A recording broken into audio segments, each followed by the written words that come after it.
Here are 5 Procreate hacks or tips I think all artists should know about. And the first one is smudging with your finger. If you go to the wrench, then to prefs, and then to gesture controls, here at the top you'll have smudge, and you can set it to touch. Then if you tap done, you can paint with your pen, and you can smudge with your finger.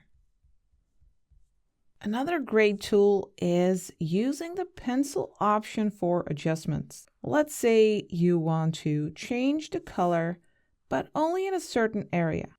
Then you can tap this little triangle, set this to pencil, and you can use whatever brush you like, for instance, a soft brush. And then you can paint over the area that you would like to adjust, like the grass, for instance. And then you can use the sliders to change the color. This way you can make very selective adjustments to your painting. And this works for all the adjustments. Also for glitch, for example, if you would like a glitch in this image, I don't know why, but if you would like that, you can just tap pencil, go over the area where you would like your glitch, and then you can just make the adjustments, and with your finger, you can lower or increase the amount of glitch.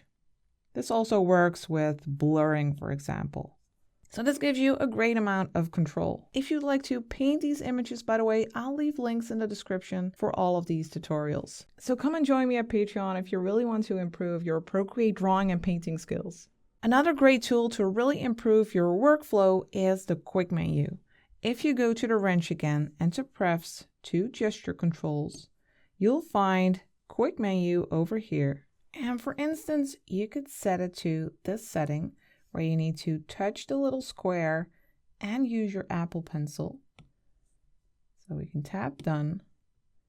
And then whenever you hold this with your finger and use your Apple Pencil, you get this quick menu. And this can be very handy. You can tap and hold here to create different quick menus. Let's say this one. And then you can tap and hold any of the actions, and you have this complete list of just lots of options. You can select your favorite brush. You could go to the treasure chest brushes, go grab them if you don't already have them. You can go to freefromflow.com, and you can just grab or select a favorite brush like the chalk pencil, and then you can tap here. You could grab another brush, or you could set it to the selection tool. And so now it's very easy to just tap like this, grab your chalk pencil, and go ahead and paint with that. Or grab the selection tool and make a quick selection of something. It might seem like moving to the different menus is a small effort, but this can really speed up your workflow. Or it can speed up your workflow. You get it. Then we have the Alpha Lock and Clipping Mask tools. They are super handy, but the differences between them might be a little bit confusing. So let's say you have a shape on a separate layer. Now you can go to your layer menu and then tap your layer and turn on Alpha Lock, which locks the area that hasn't been painted on. So you can only continue painting on what's already there. So you could use any brush. You could add some texture to your shape, and this will all be on one layer.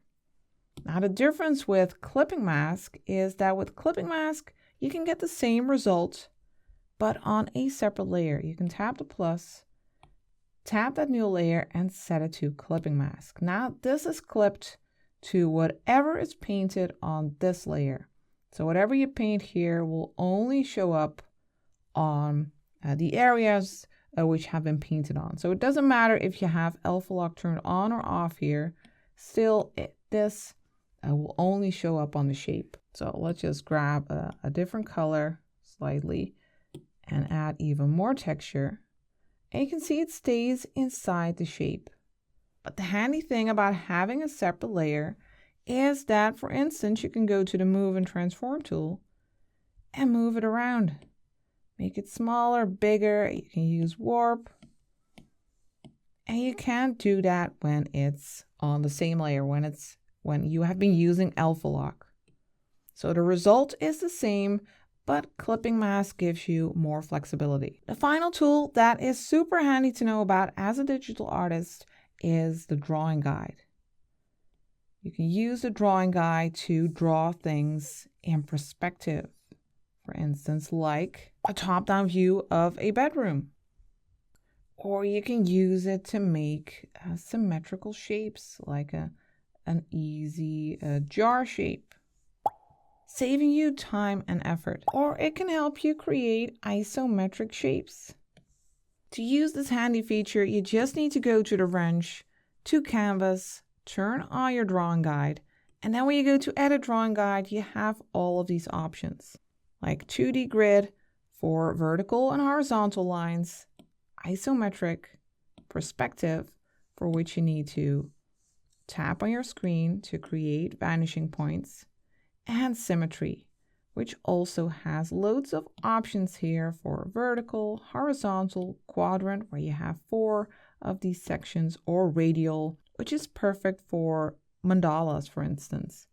And just keep in mind that you can adjust these drawing guides. You can use this handle, rotate it, use this handle to move it around, and you can adjust the opacity and thickness of your lines. So these drawing guides really give you loads of options. These were my 5 must-know Procreate hacks or tips, tools, whatever you want to call them. Which one was your favorite? Let me know in the comments, and then I will see you next time in the next video.